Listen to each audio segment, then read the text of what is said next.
High family, আশা করি তোমরা যে যেখানে আছো খুব ভালো আছো, সুস্থ আছো। আমিও ভালো আছি। গুয়াহাটি থেকে আমি মেহেক তোমাদের প্রত্যেককে আমার চ্যানেলে স্বাগত জানাই। আজকের ভিডিওটা আমি দুপুর থেকে শুরু করেছি, আর বিশ্বাস করো বন্ধুরা, আজকের ভিডিওটা একটু হলেও ইন্টারেস্টিং হবে। তোমরা এই ভিডিওটা দেখে কম বেশি প্রত্যেকে একটু হলেও এনজয় করবে বা আনন্দ পাবে।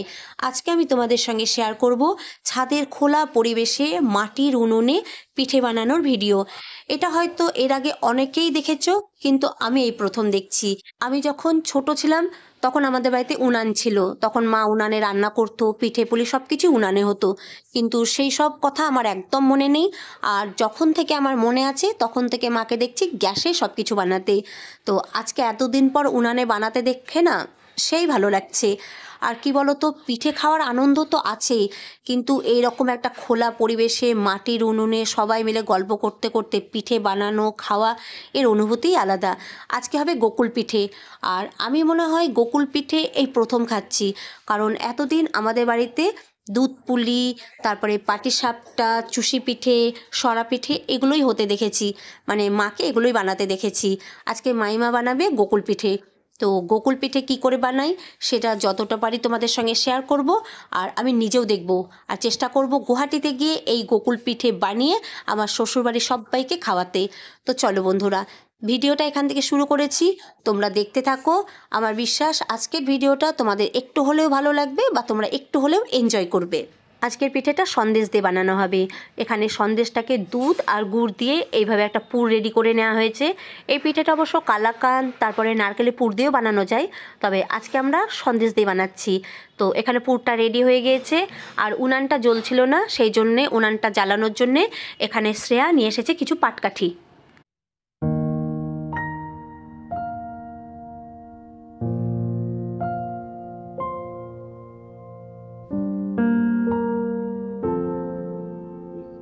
তো যে পুরটা রেডি করা হয়েছিল বন্ধুরা, সেই পুর থেকে ছোট্ট ছোট্ট লেচি কেটে সেগুলো গোল গোল বলের আকারে তৈরি করে তারপর একটু চ্যাপ্টা করে নেওয়া হয়েছে। আর এখন এই লেচিগুলো, এই যে একটা ব্যাটার তৈরি করা হয়েছে সেই ব্যাটারে ডুবিয়ে নেওয়া হচ্ছে। এই ব্যাটারটা রেডি করা হয়েছে ময়দা, একটুখানি লবণ আর চিনি দিয়ে। তোমরা যারা গোকুল পিঠে এর আগে খেয়েছো বা বানিয়েছো তারা তো সবাই জানো। তো এখন এই ব্যাটারে এগুলো ডুবিয়ে তারপর এটা ভেজে নেওয়া হবে। আমরা যখন গোকুল পিঠেটা তৈরি করা হয়েছিল তখন ভাজাও খেয়েছি, তারপর দুধে ডুবিয়ে যেভাবে পুলি বানাই বা পিঠে বানাই সেইভাবেও খেয়েছি। তো এখানে ডুবিয়ে নেওয়া হয়েছে, এরপরে মাইমা এগুলো একটা একটা করে সব ভেজে নেবে।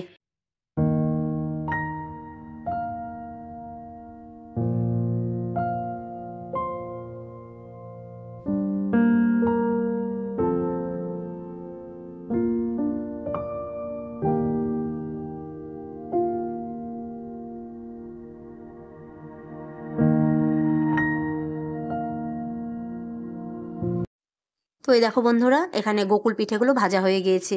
আমি দু একটা ভাজা খেয়েছি, ভালোই লেগেছে। তবে আমার সব থেকে বেশি ভালো লেগেছে পরের দিন সকালে যখন দুধে ভেজানো গোকুল পিঠেগুলো খেয়েছি, সেই লেগেছে। সারা রাত দুধে ভিজেছিল, যখন খাই তখন পুরো সফট হয়ে গিয়েছে, এত ভালো লেগেছে। আর শ্রেয়া কি বলতো, ও একদম দুধে ভেজানো পিঠে খায় না।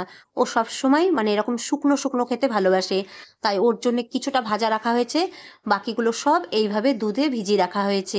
আমার আগে থেকেই, আমি যেদিন পিঠে পুলি বানাই সেদিন অতটা খাই না, সেটা পরের দিন খাই। মানে আমার বাসি পিঠে পুলি পায়েস খেতে না সেই লাগে।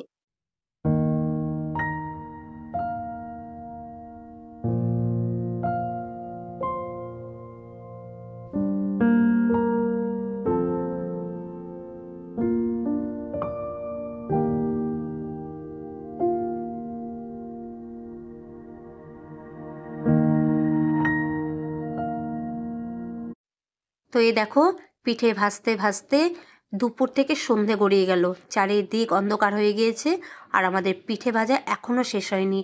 এখানে মাইমা এখনও পিঠে ভেজে যাচ্ছে, আর এখন এগুলো ভাজা হচ্ছে শ্রেয়ার জন্যে।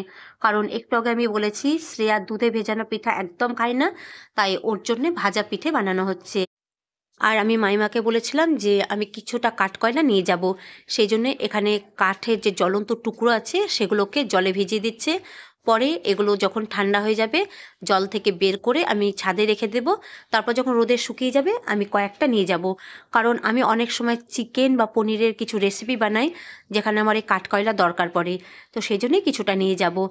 আর তো বলো কেমন লাগলো আজকের ভিডিওটা? আশা করি ভালো লেগেছে। যদি লেগে থাকে একটা লাইক দিও, আর যদি কেউ আমার চ্যানেলে নতুন এসে থাকো তাহলে অবশ্যই চ্যানেলটাকে সাবস্ক্রাইব করে দিও।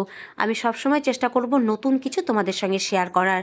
তো আমি আগামীকাল ফিরে আসছি একটা নতুন ভিডিও নিয়ে। ততক্ষণ পর্যন্ত তোমরা যে যেখানেই থেকো ভালো থেকো, সুস্থ থেকো।